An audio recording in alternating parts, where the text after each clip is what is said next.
两岸关系最新发展，锁定海峡论坛。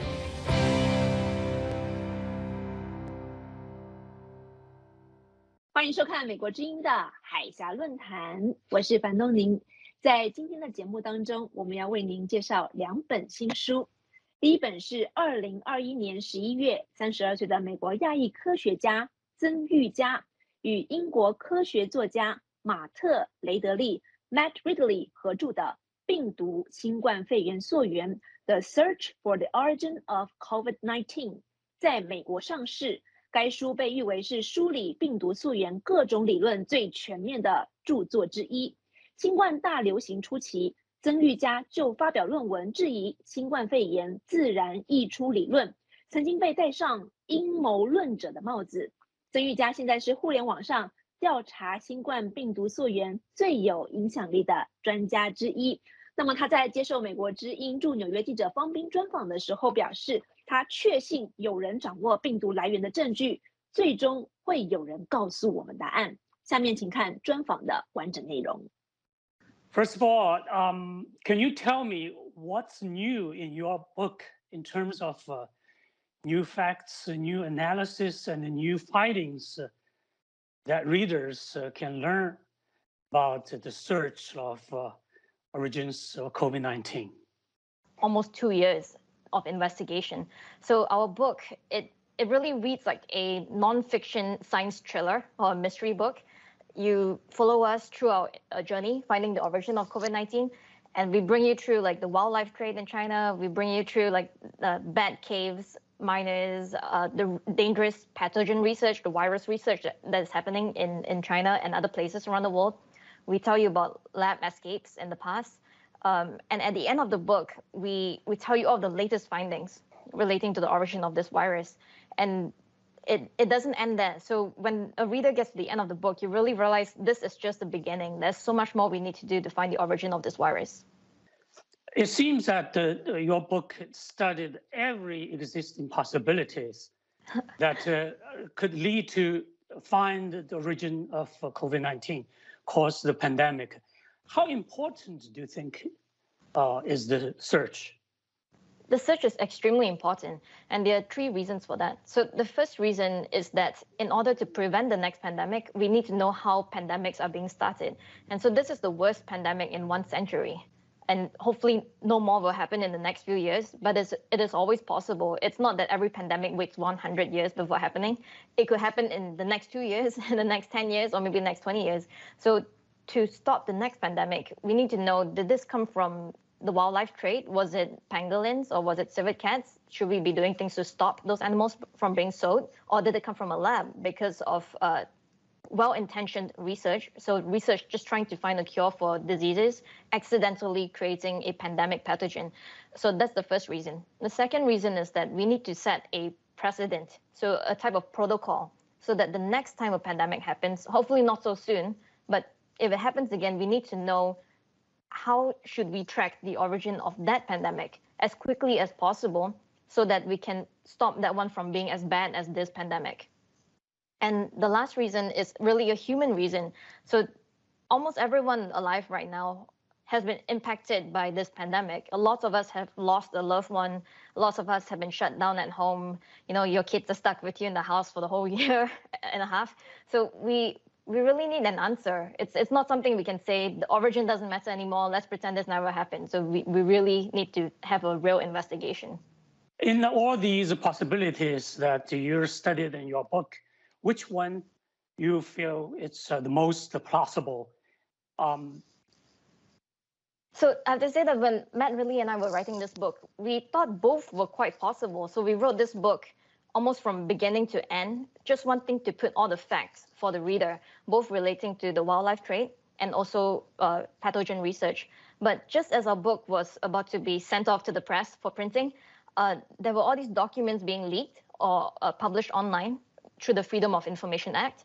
And they were showing that, unfortunately, in Wuhan and in other places collaborating with Wuhan, scientists were doing some fairly risky research. They were genetically modifying SARS-like viruses they had found in nature to, and these modifications sometimes made them more infectious, more dangerous to the infected animal. So we now really need to push for more transparency. So there are people, not just in China, but a lot of people outside of China, even here in the US of A, have information about that type of research. So we really want them to share that information with us so we can build a clearer picture of what might have happened leading up to the emergence of COVID-19. In your journey of searching the origins, what are the main obstacles made you and made us today, after almost 2 years of pandemic, still have to debate hypotheses that caused the pandemic, but still cannot really identify one? Yes, so unfortunately, this problem of the origin of a virus became very political very quickly. So in early 2020, people started calling it a conspiracy theory. It is only quite recently, only May of this year, and more recently, that people have started to say actually a lab origin is possible and plausible, and we need to be investigating it. So if you read our book, it tells you all of these stories of great human determination and ingenuity to find the truth. So even though they were being blocked in every way possible, so they couldn't ask the question publicly, Facebook would censor you, Reddit would shut you down. Even though amongst the scientific community, you were called a conspiracy theorist for even asking if this virus could have come from a lab. Individuals really pushed through. Like, there are citizen journalists, there are independent analysts who really kept digging until today they can finally say, we need to investigate. So how about China? The Chinese government known as to try to cover everything probably related to the origin search, and try to suppress the Chinese whistleblowers vigorously. Yes, that is also very troubling. And in our book, we have a whole chapter really highlighting the work and the courage of Wuhan whistleblowers. So you had doctors in Wuhan, you had journalists in Wuhan, even like citizen journalists. So people who are not journalists by profession, they were trying to tell people about what was happening in Wuhan. And so these people showed great bravery and courage. And it's really terrible that some of them were sent to prison, some of them were made to sign confessions, like some of them were tortured for just trying to share the truth about what was happening in Wuhan. And so one really important takeaway from this pandemic, and we bring this up in the book too, is really a need to set a precedent and to start having a pandemic treaty so that in the future, when this happens again, each country should be able to immediately nominate a representative and send those investigators into the city where the virus started and start finding information in real time. So we didn't find out that the virus was human-to-human transmissible until mid-January. About a month after the virus had been detected, we didn't get the genome, except a scientist had to pull it out of a Chinese collaborator. So these things cannot happen again. We cannot accept this as the status quo. Your book also accounts many incidents of lab leak in history. Can you talk about the relevance of these incidents to today's search for COVID-19 origin? Yes, so we describe many stories of lab escapes, so different viruses escaping from labs, not just in China, but many other countries. So smallpox, for example, in the UK, China and Singapore and Taiwan, there were lab escapes of the first SARS virus. So it doesn't matter which country, as long as you're doing that type of dangerous research there is always a chance. It just depends. One day the lab technician is having a bad day and spills something, then there's a possible exposure. So we write about these stories to help people understand that even if you have the highest biosecurity level, there's always human error. Everybody makes mistakes. There's nobody who is so skilled and so powerful that they never make a single accident in their whole life. Yeah, Alina, the book says your life has been forever changed after plunging into the question of the origin of SARS-CoV-2. What happened? What is the most unforgettable, and impressive thing that changes your life forever? You can tell us. Yeah, so I have to say that the moment that made me most excited and maybe nervous was when I and 17 other top scientists around the world signed a letter that was published in Science magazine in May 2021. And we called for an investigation of both natural and lab origins. So we said both are plausible, and we need to focus on getting more information. So we shouldn't be guessing where the virus came from. We need to be scientists, and we need to show the same determination and courage as the people in Wuhan, the first doctors and journalists who gave even their lives to tell us the truth about this virus. So we said we need to investigate. And within weeks, the US White House, the Biden administration announced they told their intelligence community to put together all of the information they have and to put out a report. And so we felt as scientists very validated that we were heard by the government, and they opened an investigation in the intelligence community. And so just thinking of this journey over the past almost 2 years now, where the lab origin hypothesis kept being described as a conspiracy theory. For more than a year, people were calling me all sorts of names. Even other scientists were calling me names and telling me to, hoping that bad things would happen to me and that kind of thing. Like even other scientists, it was really, really tough. But finally, recently, in the last half a year, I'd say there has been a complete turnaround. So now I have so many top scientists privately emailing me saying, don't stop searching, keep going, you're onto something. And I feel really validated by that. I'm following you in Twitter and see your reaction to WHO's new group for study the origins of coronavirus. Can you talk about a little bit about that? What is your reaction to the new group? So the World Health Organization realized how badly they had performed in that joint study with China. And so they wanted to form a new group to advise the next phase of study. They were given an opportunity to establish a completely new set of experts, free of conflicts of interest. Because one of the worst parts of the WHO joint study with China was that they picked a person with almost the greatest conflicts of interest possible. They picked Peter Daszak, who is the president of the EcoHealth Alliance, who was part of the virus research ongoing in Wuhan. So imagine for him to investigate himself and say, maybe I caused the pandemic. that was crazy. That was frankly like just one of the most shocking things to see in a international study convened by the WHO. So for them, this new group called SAGO was a chance to start on a clean slate. But disappointingly, they decided not to do that. So when they announced names, again, we saw so many of the people in there, they either had called the lab origin a conspiracy theory, they had called it debunked, a classic conspiracy theory, they called the people who wanted an investigation like conspiracy theories, like, that kind of thing. And there were also people, again, with financial conflicts of interest. So people doing the same type of research who collaborate with the EcoHealth Alliance. So again, it's like asking them to investigate their friend. It's like asking them to investigate someone who pays them money. So they're receiving money from them even still today. And you're asking them to investigate the EcoHealth Alliance and say, did SARS-CoV-2 result from EcoHealth Alliance funded work? So I think that the WHO really, really missed the opportunity to have a proper investigation. So what is your expectation of search for SARS-CoV-2 2022 next year? Mm-hmm. It looks like you are not optimistic.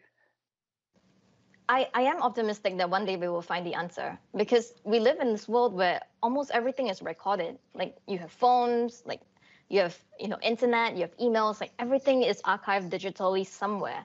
So it is impossible to completely wipe out all traces of knowledge of where this virus came from. In fact, I believe that there are at least a handful of people who have such evidence of where this virus came from. Like life cannot go back to normal, especially for China, without knowing where a killer virus emerged inside of China. You can't just be out there partying and living your life without knowing when another killer virus will emerge.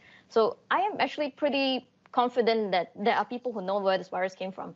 So maybe today they don't feel safe to tell us. Maybe it's another 5 years or 10 years or maybe it's 50 years. But someone will eventually tell us. This is like one of the most major events in this century. Like there's no way it is going to be forgotten and it's just a mystery forever. So for me, what is really important next year is that the international leadership and the scientific leadership really steps up and shows that we can investigate, we can do our best efforts and start parallel routes of investigation. So don't depend on the World Health Organization. We need to set up our own real investigation, join forces internationally, and get to the root of where this virus came from. Thank you so very much, Alina. Okay, nice thank to talk you. to you. 好的，我们非常感谢美国之音记者方冰为我们所做的专访。接下来，我们再为大家介绍另外一本新书。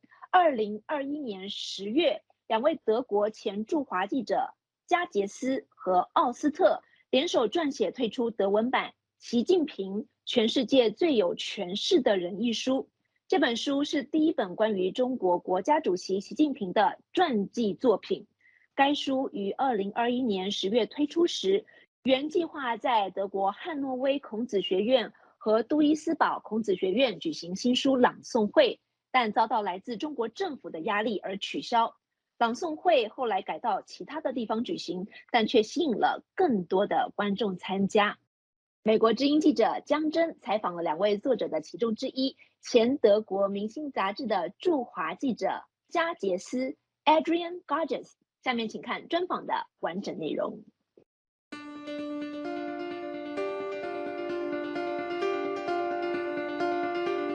This had been the big surprise for us.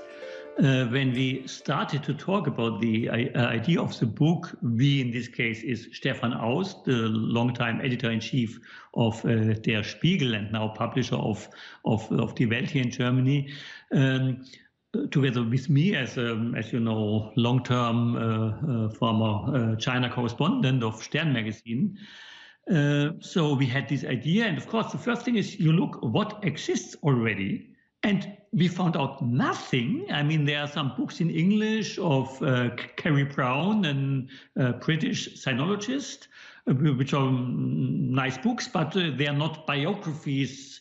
So, and when we found out it doesn't exist yet, it was for us the sign, oh, it's even much, much more important that we write this book, because, I mean, Xi Jinping is so important because on the one hand, China is so important for the world now. And on the other hand, Xi Jinping as a person has so much power, much more power than any of the Chinese leaders before him. I mean, you can compare it to Mao Zedong, but this was in a time when China was a poor country. But now China is an economic superpower, and he is the president and the leader of the party in a country which is controlled by one party, by the Communist Party. So he's so important, and the people in the West, they know nothing about him. So this made it very important for us to do this.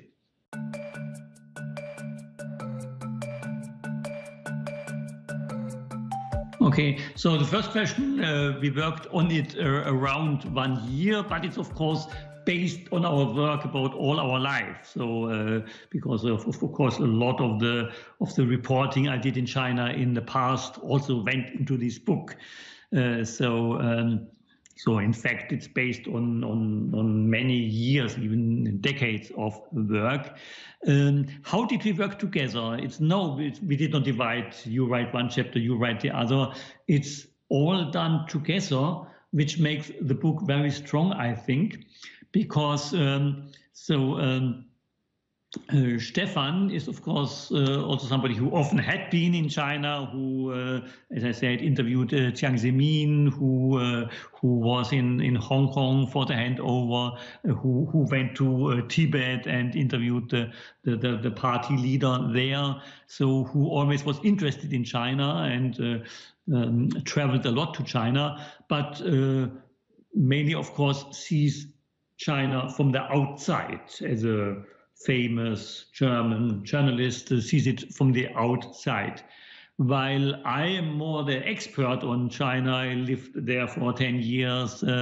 I speak the language. I also some years had been there, not only as some years as a foreign correspondent, but also some years as a CEO of a German company. So I also know China from the business side. So I'm more the insider, so to say. And that we put these two perspectives together, I think this makes the book strong.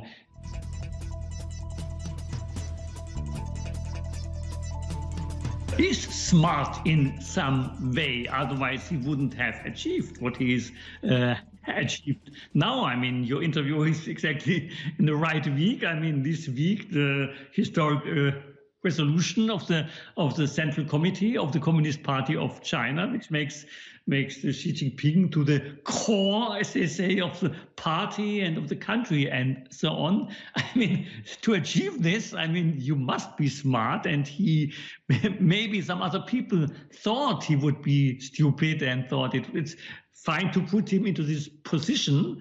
Maybe some other party leaders had this idea, but I mean, they had been wrong, because I mean, he immediately started with this anti-corruption campaign, which was not only against corruption, it was true against corruption, I think, but it was also like to take away all the people who had been competitors to him, or even the people who might have been competitors to him, who even didn't have anything against him, but he thought they might have be dangerous to him one day. And he succeeded in creating a climate in China, which we compare in the book to the climate under Stalin in the Soviet Union, that everybody is in fear, so that even people who might not like him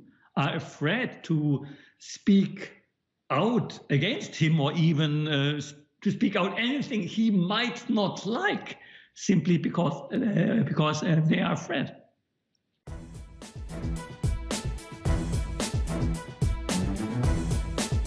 His motivation certainly is to make China stronger. And we analyze in the book also what brought him to this idea, not that we agree with him, but that we try to understand what is his motivation. And his motivation is very much, he looked at the downfall of the Soviet Union. He looked at the war in Yugoslavia, which also was a former socialist country. He looked at the Arab Spring. So he is a strong believer that if there would be some freedom in China, China, or at least the Communist Party of China, would fall down. So that is his strong belief. But I absolutely agree to what you hinted in your question. It might very much be by his attempt to make China stronger, he makes China weaker, at least in the long perspective. Because, I mean, for example, China is strong now because of its economic power. But we all know the facts of the history. This economic power is not thanks to the Communist Party. It's not thanks to Mao Zedong or something. This is only thanks to the reform and opening up under Deng Xiaoping, starting 1978. And it's more thanks to the hard work of the Chinese people after the Communist Party gave them some freedom, pulled a little bit away from controlling everything in the economy, in the culture, everything, so that the people started to work on their own and started to make their business, starting small businesses like restaurants or something, and then until like Jack Ma and other people created like big tech companies and so on. So this had been the base of the success of China in the last decades. And in his craziness to control everything, Xi Jinping is destroying exactly that. I mean, he is not completely nationalizing the companies, but he tries to have them so much under control so that this will, I'm quite sure, create big economic problems for China.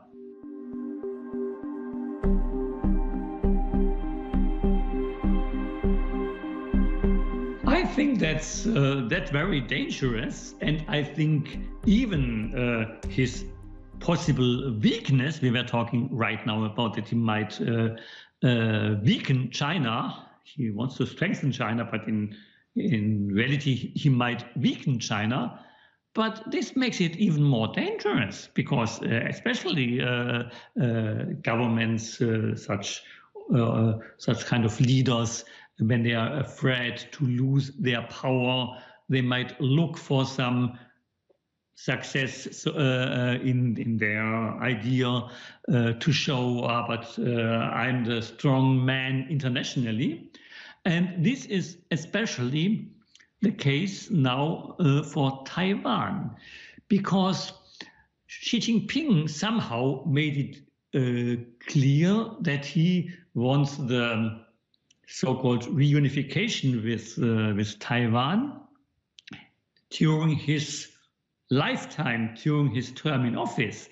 And this is a big difference to the time before. I mean, the time before, we as Germans, we compared always like in the 1960s, in the 1970s, like when there was some celebration, some state holiday. It was always people talked about, politicians talked about the German reunification. But this only had been words. There was no real chance that time for unification. So, and in the time before Xi Jinping, also this had been mainly words. Nobody expected that Jiang Zemin or somebody would invade Taiwan. It was an idea for the long-term future to be one country with Taiwan. But Xi Jinping put himself under the time pressure to do this in his time in office, so means in the next years. And the other thing which makes it very dangerous, I mean, still Xi Jinping and other leaders, they are talking, okay, the best would be a peaceful unification with one country, two systems. But after Xi Jinping, with his craziness to control everything, destroyed the one country, two system in Hong Kong, like taking all the freedoms which Hong Kong had in the last decades. It had no democracy. To be honest, it also had no democracy under British rule, but it had freedom. I mean, still a few years ago, you could go in Hong Kong to a bookshop and buy all kinds of books about Mao Zedong and Xi Jinping and everything. This is impossible now. So now nobody in Taiwan believes in a peaceful unification. Nobody in Taiwan believes in one country, two system. So the only way for him to get Taiwan is by military force.